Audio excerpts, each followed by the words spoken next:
What's up, everybody? Paul here from the Hoops Crew, and it is match reaction time. We've just come off the back of a round 18 loss to the GWS Giants, the second loss to this mob for the year, and the fourth or fifth loss in a row now? This is absolutely a bogey team for us at the moment. We just can't seem to quite get over the top of them, and we went down, as I mentioned, to the tune of 26 points.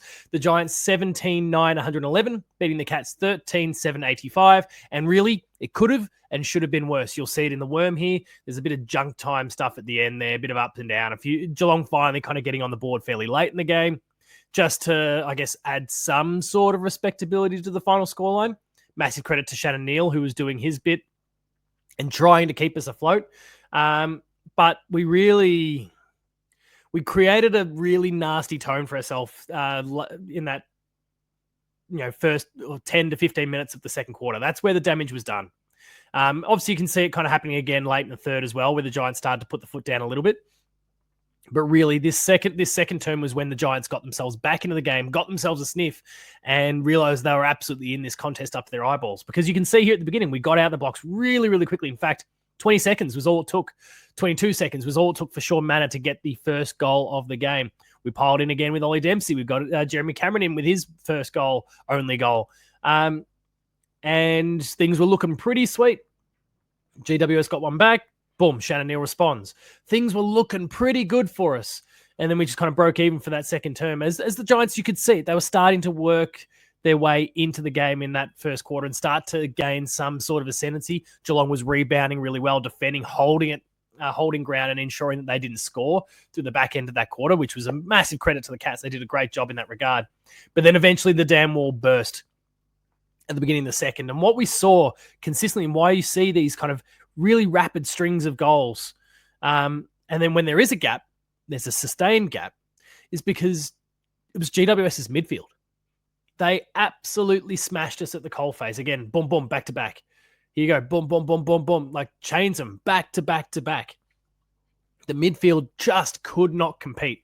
And you'll see when we get to the clearance numbers that it really highlights that point where you got absolutely smashed in what is inarguably the most important part of the game, which is winning the ball at the coalface.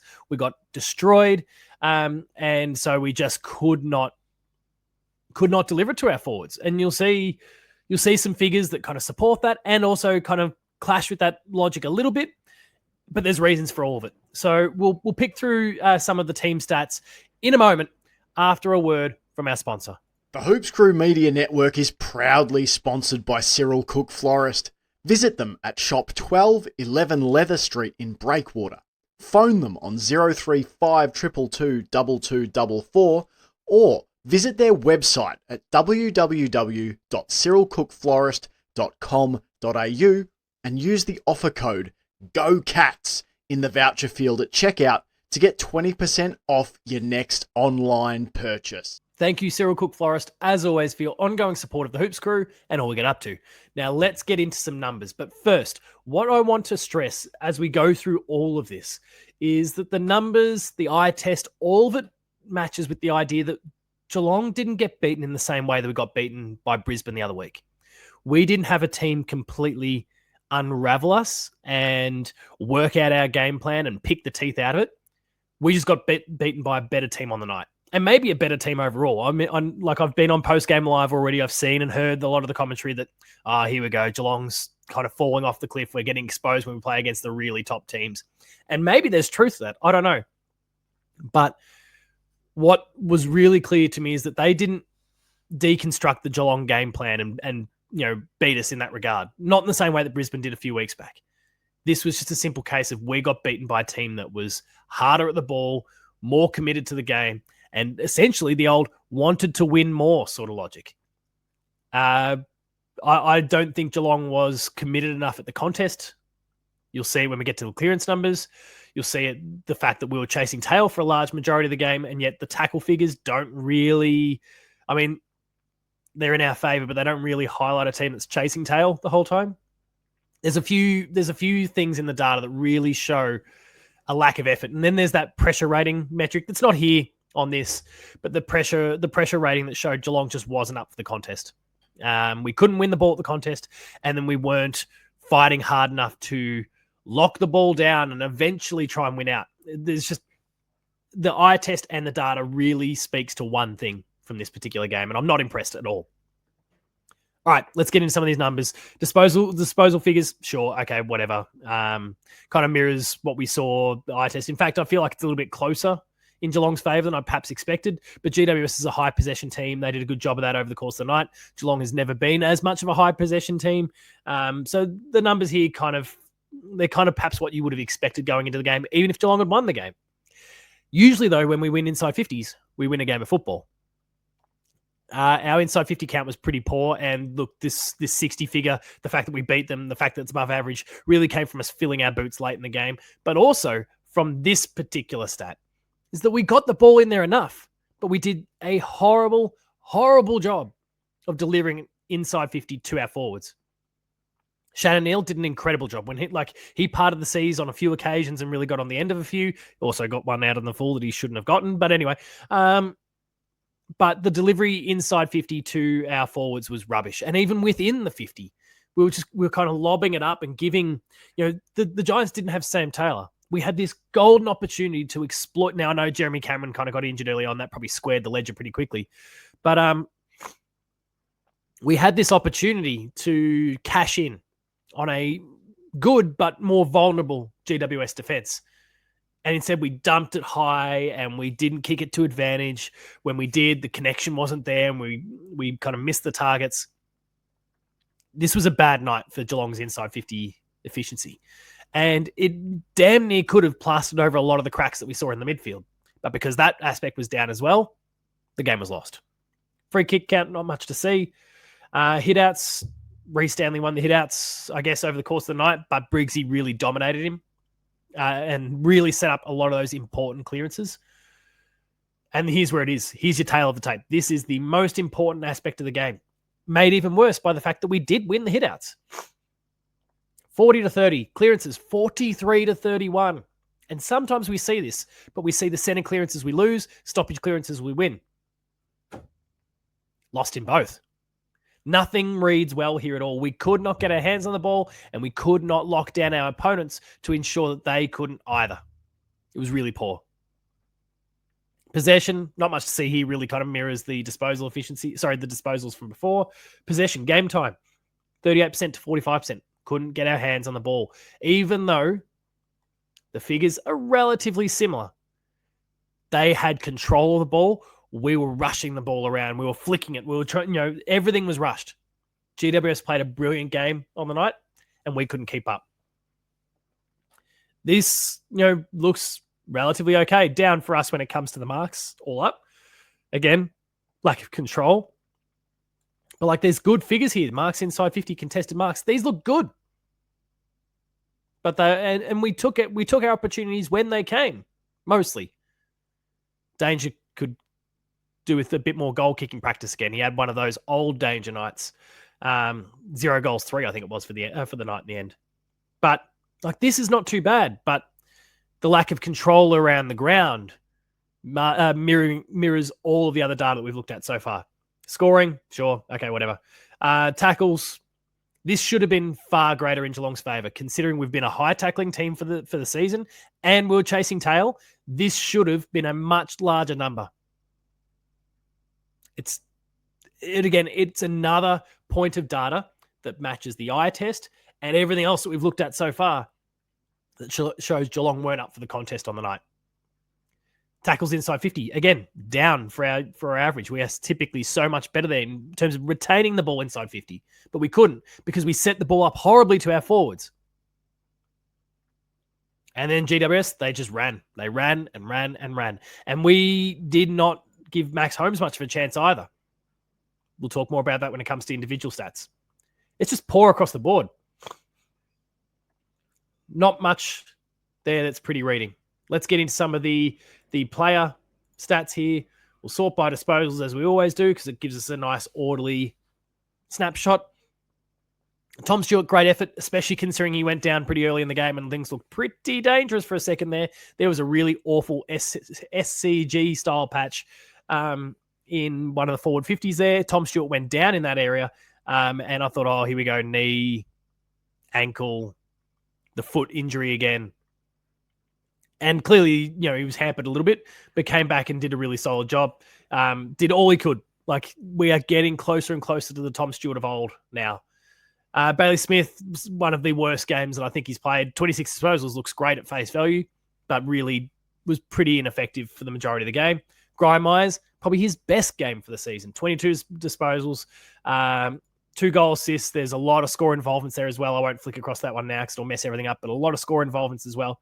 He played a really great game. Missed 1 or 2 targets, but that is what you come to expect when you play the high risk, high reward game that he plays. Mark Blitzars was solid, tried his guts out, but wasn't as effective as we'd like to see. 22 disposals, though. I'm liking seeing him getting more of the ball lately. He started really quietly this year. He's building up there. Connor O'Sullivan did a great job defensively, really held on strong. Ollie Dempsey had flashes, had moments, took some good marks, took a few good hangers. He's getting closer and closer to taking that mark of the year, but nothing brilliant here. Tom Atkins was, how can I best describe it? He played a good game, but not a Tom Atkins good game. 7 clearances looks nice, but a lot of them were dumped out there. Goal assists, 3 goal assists. That's huge for him. 6 tackles was a bit down. This was a good Tom Atkins night, but not a great one. Wondering if he's injured a little bit with 74% of game time. That's a bit lower than his average. Tom Stewart played more, and he spent a bunch of time on the bench injured. Max Holmes as well, 79%. Like, it seems like there's a few players that maybe got some managed minutes through this one, but also he was playing off half back. Give ourselves a chance. The Giants have got a ton of speed through there and strength and poise. Max Holmes has all of those things, and he spent a bunch of time off half back. It made no sense what we were going for with him over the course of the night. And they finally flicked the switch in the last quarter. Game was already done. Zach Guthrie was fine. Sean Manor was fine. Jack Martin had some good moments, had some moments where he just disappeared. I don't think of there necessarily being too many bad moments for Jack Martin, but just moments that he was just ineffective. He went missing. Jack Henry was really solid, did a great job on Jesse Hogan. Brad Close was fine. Lawson Humphreys was quiet again. Teams are starting to, I'm noticing his numbers starting to trend downwards. I'm noticing he's getting the ball and it's more contested. There's less space for him to work. Teams are starting to put a bit more time and effort into him. Oisin Mullen tried his guts out, did some really good things at different stages, was a really good competitor. Not a brilliant night, though. Jack Bowes, geez, he hacked the ball on a few occasions. I love Jack Bowes, but he hacked the ball on quite a few occasions and turned it over pretty easily. And then there's just far too many here in the single digits. Mark O'Connor with 9, George Stevens with 7 and got subbed. Not a great follow-up game in his second. Hopefully he gets a chance for a third. Shannon Neal, brilliant. 5 goals from 7 disposals. Again, I'd like to see his disposal count get to the 10 to 12 mark. What I will say, and I'll give massive shout out to him, I have been critical of Sam DeConing on a few occasions over the course of the last few years about body language and how it affects him, but also not just him, others. And Shannon Neal started to get pretty shirty in that late first quarter, early second quarter, when Leeka Lear was getting on the end of a few. There was a few free kicks that went against him that he wasn't happy with. And there's a lot of arms being thrown out and a lot of demonstrative sort of stuff. And I thought, oh, here we go. His night's over. He regained his composure wonderfully, did an awesome job resettling, went on to kick 5 goals. A massive credit to Shannon Neal, a very mature approach to the game, and that's going to hold you in really good stead. And a shout out to Lucas, who I know is probably watching. He's much better than Tim Membry. Paddy Dangerfield, could have done something huge if he'd have kicked even 2 goals, 1. But 3 behinds, probably, if not the worst game that Paddy Dangerfield's ever played for the Cats, then one of the worst he's ever played. And there wouldn't be many to choose from in that regard. He's set such a high bar for many years, but this was a very poor one in that regard. Reece Stanley got clowned out by Briggsy. Couldn't get his hands on the ball, got pushed and shoved away from the contest far too easily. Didn't look great. Jeremy Cameron hampered, and hopefully it's just a few massages, a bit of an ice bath, and a bit of a rest, and he'll be okay for next week. But we'll see what happens in that regard. Big game against the Saints next week, and Ollie Henry came on as the sub, and I think should have come on sooner for starters, considering how things were going. But throwed himself around, was really committed to the contest. I know the tackle count is 0 here, didn't stick any, but was really chasing hard, pressuring hard. He was trying to make the play. He was trying to get something going. So I actually, and I'm mindful of this because I know I've been a bit of a defender of Ollie Henry over the course of the year. Does this keep him in the team? Probably not. But I liked his effort. I liked his commitment. You could see that he really wanted to win this game for the Cats and was willing to put himself out there to do it. And that's all you can ask for, right? Because I think there was a lot of other players who didn't show that intent, that didn't show that fire at all through the game. And that was really disappointing. I didn't get that from Ollie Henry. Ollie Henry gave it a red hot crack, got himself a goal as well. And honestly, if he played more game time, that we would have been talking about a 10 to 12 disposal game, and that looks great. That's a great number for someone who plays in the role he does. So extrapolate that, not too bad. I'm okay with it. But that is the tale of the tape. Geelong going down to the Giants 17-911. The Cats 13-785. Not good reading, not a good game. Should have lost by more. We're grateful that we didn't, and we're grateful that some results went our way that ensured that we still have our top 4 spot. Thank you, Fremantle. That's where we'll wrap things up, though, for this match reaction. A really sorry one. A massive shame that we've had the result that we've had. We've got 2 clear bogey teams at the moment, GWS and Brisbane, and we're going to have to deal with them both on the way to finals, you would imagine. So we've got to find a way to right the ship, to create a game plan that's going to unravel those teams rather than getting unraveled ourselves. We'll see what happens, though. Thank you all for having checked out this video. If you liked it, make sure to like the video, share it with your friends, get the word out there about all the Hoops Crew content to friends, family, and anyone else. Just tap them in the street. Go, hey, have you checked out the Hoops Crew before? We're on Patreon, patreon.com/the Hoops Crew. You can kick a few dollars in per month and get a whole range of early access, exclusive, and extended content. Go check all that out. And our Patreon, there's also a 7-day free trial for you to check out all of that exclusive stuff and see if it's for you. Try before you buy. In terms of socials, you'll find me at Paul James Games. That's on Twitter, Blue Sky, and Instagram. The Hoops Crew is at The Hoops Crew. And until next time, remain Geelong strong, everyone. Please don't go jumping off. No outrageous behaviour. Yes, it was a very disappointing loss. Yes, there's lots of things to be pretty frustrated about from this game. But don't go throwing the baby out with the bathwater. We will be back and we'll be competing in the finals and we'll give ourselves every chance of success.